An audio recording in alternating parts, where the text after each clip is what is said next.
but $2.13 as a tipped employees take $2.13 per hour federally. Some states, of course, here in Michigan, it's over $3.50 or so. But think about that for 1 minute. And people cannot live on those kinds of wages. And we can't allow people to be living off of tipped, relying on tipped wages. It's just not, or whatever they call it, tipped income, because it's just not enough to support our families. But I also want to always tell a story, because big fights like this one, $15. By the way, when we started it, it should have been $15. Now I think it should be $20. Make sure America Rising hears that. It should be $20. No, it should be $20 an hour, $18 to $20 an hour at this point with everything, all the costs. And so they say, oh, this is going to raise the cost. But I can tell you, milk has gone up. Eggs has gone up. Everything has gone up. The cost of food has gone up. The cost of a lot of things that we need has gone up already. Baby, they don't, because we're going to go in there, we're going to impeach the mother. You're crazy! You're an animal! Get a job! You guys are crazy! You're an animal! Get a job! Rashida! We are all Rashida! In Viking. Honestly, I've never felt more Palestinian than I ever felt in Congress. Even in Palestine, when I'm visiting my grandmother, I'm more American, like to the Palestinian. But I'm more Palestinian in the halls of Congress than I am anywhere in the country, in the world. And that just tells you just the fact that they weren't ready for us. They really weren't, but we were ready for this. Because someone has a person of color, a black person working for them, does not mean they aren't racist.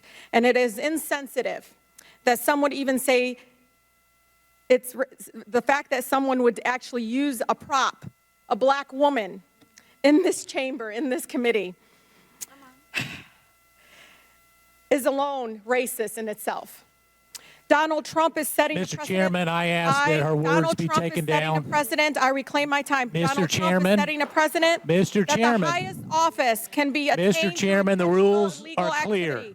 Mr. Chairman, I yield the rest of my time. Mr. Chairman, I ask that her words, when she's referring to an individual member of this body, be taken down and stricken from the record. I'm sure she didn't intend to do this. But if anyone knows my record as it relates, it should be you, Mr. Chairman. Mr. Chairman, I would like to... Hold on. I want the words read back. No. We want to know exactly what she said me. about a colleague. Excuse me. Would you like to rephrase that statement, Ms. Tlaib? Thank you, Mr. Chairman. I can actually read it from here. Just to make a note, Mr. Chairman, that just because someone has a person of color, a black person working for them, does not mean they are racist. And it is insensitive that someone would even say racist, say it is racist in itself, and to use a black woman as a prop to prove it otherwise. And I can submit this for the record. If a colleague is thinking that that's what I'm saying, I'm just saying that's what I believe to have happened. And if, as a person of color in this committee, that's how I felt at that moment, and I wanted to express that.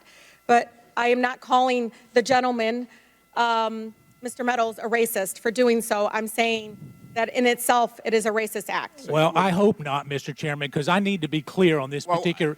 Mr. Chairman. Mr. Meadows, wait a minute. I've defended you with false accusations. Mr. Meadows, I'm the chair.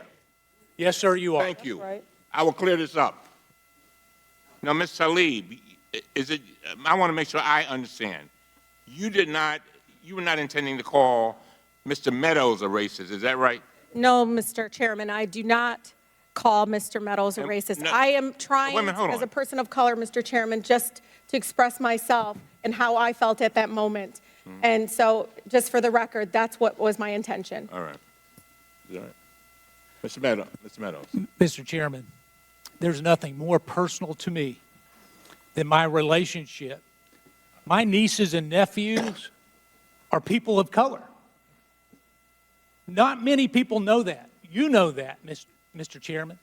And to indicate that I asked someone who is a personal friend of the the Trump family, who has worked for him, who knows this particular individual, that she's coming in to be a prop, it's racist to suggest that I ask her to come in here for that reason.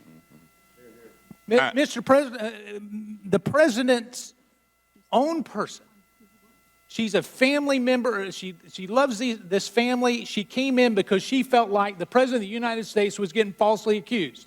And Mr. Chairman, you and I have a personal relationship that's not based on color. And to even go down this direction is wrong, Mr. Chairman. First of all, did you have a statement, Ms. Tlaib? I'm going to yield to you. We need to straighten this up. Mr. Chairman, and to my colleague, Mr. Meadows, that was not my intention, and I do apologize if that's what it sounded like, but I said someone in general.